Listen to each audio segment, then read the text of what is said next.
শান্তি শৃঙ্খলার দিকে ফিরে আসুন, মর্যাদার সাথে মাথা উঁচু করে দাঁড়ান। শাসন ক্ষমতায় যারা থাকবেন তারা যেন আল্লাহ এবং জনগণের কাছে দায়বদ্ধ থাকে এমন একটা দেশ আমরা চাই। আমাদের সন্তানদের স্লোগান ছিল,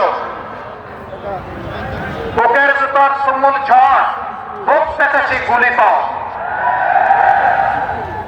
তাদের সেই তুমুল ঝড়টা কি ছিল? তাদের তুমুল ঝড় ছিল, তারা ছিল চরম বৈষম্যের শিকার। আমরা যারা এই মাটি এবং মানুষকে ভালোবাসি আমরা পালিয়ে যাই না। যারা বলে আমরা পালিয়ে যাব না, তারা কোথায়? তারা ভালো জানেন, তাদের খবর আল্লাহ তাআলা ভালো জানেন।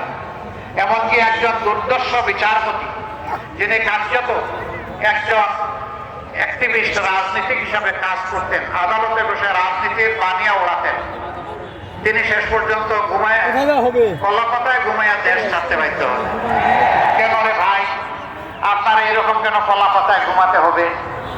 লোক আপনাকে জায়গায় জিজ্ঞেস করলো, মাননীয় বিচারপতি আপনি কোথায়? বলে যে আমি বলো ইন্ডিয়ায়। বলে না, এটা বাংলাদেশ। আমি বাংলাদেশের জালে আটকাছি পড়ে গেছে। কেন এই অপমান? এই অপমান এই কারণে যে তারা মানুষকে অপমান করছে। ঠিক আছে, তারা লুটে পুটে বাংলাদেশ খেয়েছে, বিদেশে তারা second home, third home, fourth home বানিয়েছেন, বাংলাদেশের সম্পদ বিদেশে পাচার করেছেন, দেশ তারা ধ্বংস করেছেন, দৃশ্যমান কিছু উন্নতি তারা করেছেন। যে জায়গায় 1 লক্ষ টাকা দিয়ে উন্নতি করা যেত, উন্নয়ন করা যেত, সেখানে 5 লক্ষ টাকার বাজেট তারা নির্ধারণ করেছিলেন। 1 লক্ষ কাজে লেগেছে, 4 লক্ষ তারা বিদেশে পাচার করেছে। এই ছিল তাদের উন্নয়নের ধরন। ঠিক আছে, ভাবছিলাম তারা না হয় দেশটাকে ধ্বংস করলো, এখন আমরা করবো নাকি? আমরাও কি চুষে খাবো? আমরাও কি চাঁদাবাজি করবো? আমরাও কি দখল বাণিজ্য করবো? আমরা কি সব জায়গায় মানুষের উপর তাণ্ডব চালাবো? না, আমরা তা করবো না।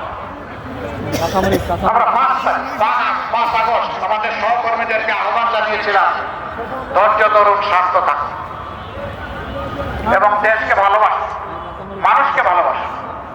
আমরা জানি আমাদের কর্মীদের অন্তরে কষ্টের আগুন, ঘৃণার আগুন ধাউ ধাউ করে জ্বলছিল। যেভাবে আমাদের নেতৃবৃন্দকে নিষ্ঠুরভাবে হত্যা করা হয়েছে, এইভাবে অন্য কোন দলের শীর্ষ নেতৃবৃন্দকে হত্যা করা হয় নাই। আমাদের নিবন্ধন গাড়ি জুড়ে কেড়ে নেওয়া হয়েছিল, আমাদের অফিসগুলো তালাবদ্ধ করে রাখা হয়েছিল, আমাদেরকে শেষ পর্যন্ত দিশাহারা সরকার বেদিশা হয়ে নিষিদ্ধ ঘোষণা করেছিল। এই কাজগুলো আর কারো ব্যাপারে করা হয় নাই। আমরা গতকাল সাতক্ষীরায় ছিলাম, একমাত্র জেলা ঝাল মেটাতে গিয়ে বাংলাদেশ জামাতে ইসলামের নেতৃবৃন্দের বাড়িঘর বোল্ডোজার দিয়ে খতম করে দেওয়া হয়েছিল। এটা অন্য কোন দলের ক্ষেত্রে ঘটে নাই। তাহলে আমাদের কষ্টের মাত্রাটা কেমন ছিল চিন্তা করুন। কিন্তু আমরা বলেছি না, আল্লাহ তাআলা একটা ইতিবাচক পরিবর্তন এনে দিয়েছেন।